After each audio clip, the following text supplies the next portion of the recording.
அனைவருக்கும் வணக்கம். Tamil Nadu public service commission மூலமாக குரூப் 4க்கான நோட்டிஃபிகேஷன் விட்டுருக்காங்க.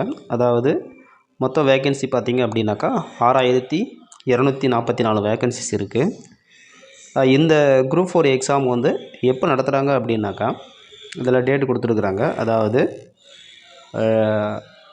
ஆன்லைன் அப்ளிகேஷன்ஸ் வந்து முடிகிற டேட் பார்த்திங்கன்னா 28/2/2024, அதாவது பிப்ரவரி லாஸ்ட் வரைக்கும் ஆன்லைன் அப்ளிகேஷன் இருக்குது. நோட்டிஃபிகேஷன் வந்த டேட் பார்த்திங்கன்னா 30/1/2024. இதில் எக்ஸாம் டேட்டும் சொல்லியிருக்காங்க. ஜூன் 9 வந்து எக்ஸாம், 9:30 to 12:30 வரைக்கும். சரி, இப்போ இதனுடைய வேக்கன்சி பார்த்திங்க அப்படின்னாக்கா இதில் பல்வேறு போஸ்டிங்கான வேக்கன்சி கொடுத்துருக்குறாங்க. அதில் முக்கியமாக பார்க்கும்பொழுது இதில் போஸ்ட் ஆஃப் வேக்கன்சிஸ் பார்த்திங்க அப்படின்னாக்கா name of the post village administration officer பார்த்திங்கன்னா அது ஒரு 108 போஸ்டிங் இருக்குது. ஜூனியர் அசிஸ்டண்ட் நான் செக்யூரிட்டி அது பார்த்திங்க அப்படின்னாக்கா 2442 போஸ்டிங்கு. ஜூனியர் அசிஸ்டண்ட் செக்யூரிட்டி இதுவும் பார்த்திங்க அப்படின்னா ஒரு 44 தமிழ்நாடு மினிஸ்ட்ரியல் சர்வீஸில் இருக்குது. சரி, இப்போது இதில் வேரியஸ் ஆஃப் த கேட்டகரி கொடுத்துருக்குறாங்க. பட் இருந்தாலும் ஒவ்வொன்றுக்கும் ஒவ்வொரு குவாலிஃபிகேஷன்ஸ் கொடுத்துருக்குறாங்க. இப்போ இதில் காமனாக நம்ம பார்க்கும்போது என்னென்னாக்கா ஜூனியர் அசிஸ்டண்ட்டும் அந்த வில்லேஜ் அட்மினிஸ்ட்ரேஷன் ஆஃபீஸரும் எல்லாமே 10th குவாலிஃபிகேஷனில் தான் இருக்கும். நீங்கள் அதுக்கு அப்ளை பண்ணி நீங்கள் எக்ஸாம் ப்ரிப்பேர் பண்ணி இந்த எக்ஸாம் நீங்கள் போட்டியில் கலந்து கொண்டு வெற்றி பெறலாம். டோட்டல் வேக்கன்சி பார்த்தீங்க அப்படின்னாக்கா இதில் 6244 டோட்டல் வேக்கன்சிஸ் இருக்குது. இதில் மேக்ஸிமம் 10th குவாலிஃபிகேஷன் உள்ளது பார்த்திங்க அப்படின்னாக்கா ஒரு 4000 கிட்ட உங்களுக்கு போஸ்டிங்ஸ் வரும். அதனால் இது இந்த டிஎன்பிசி பொறுத்தளவுக்கு ஒரு கரெக்டான ஒரு வேவ் லென்த்தில், அதாவது கரெக்டான ஃபார்மேட்டில் அவங்க எக்ஸாம் நடத்தி போஸ்டிங் கொடுத்துட்ருக்காங்க கடந்த ஆண்டுகளில்.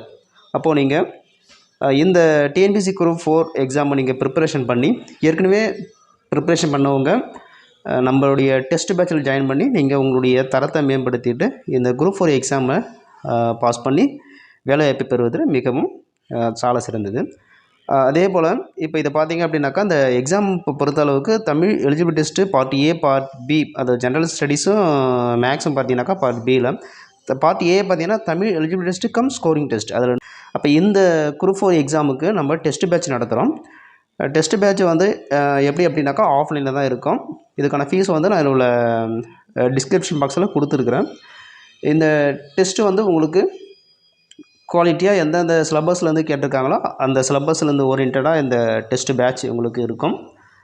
மேலும் இன்னும் இதில் சொல்ல வேண்டியது என்னன்னாக்கா, ஒரு அரசு பணி நீங்கள் பெறணும் அப்படின்னாக்கா இப்போ டிஎன்பிசி பொறுத்தளவுக்கு இந்த 6244 போஸ்டிங்க்கு வந்து கிட்டத்தட்ட ஒரு எப்படி இருந்தாலும் ஒரு 5 லட்சம் பேர் அந்த அளவுக்கு மேக்ஸிமம் இதை அப்ளை பண்ணுவாங்க. அப்போது அதில் கிடைக்கிறது வந்து 6244. நீங்கள் எந்த அளவுக்கு ஹார்ட் ஒர்க் பண்ணுறீங்களோ அந்த அளவுக்கு கிடைக்கும். புரியுதுங்களா? அப்போ இந்த ஹார்ட் ஒர்க்கை பொறுத்தளவுக்கு நீங்கள் எந்த மாதிரி நீங்கள் ப்ரிப்பேர் பண்ணணும், எப்படி ப்ரிப்பேர் பண்ணணும், எந்த மாதிரி டெஸ்ட் எழுதணும், எங்கே படிக்கணும் அப்படின்னு சொல்லிட்டு உங்களுடைய கைட்லைன்ஸும் நம்மளோட டெஸ்ட் பேட்சில் கொடுக்கப்படும். மேலும் இன்னும் இதில் முக்கியமான விஷயம் என்னன்னாக்கா, ஒரு அரசு வேலை என்பது வந்து இப்போ இருக்கிற சுச்சுவேஷன் வந்து ஒரு எட்டாக்கனியாக தான் இருக்குது.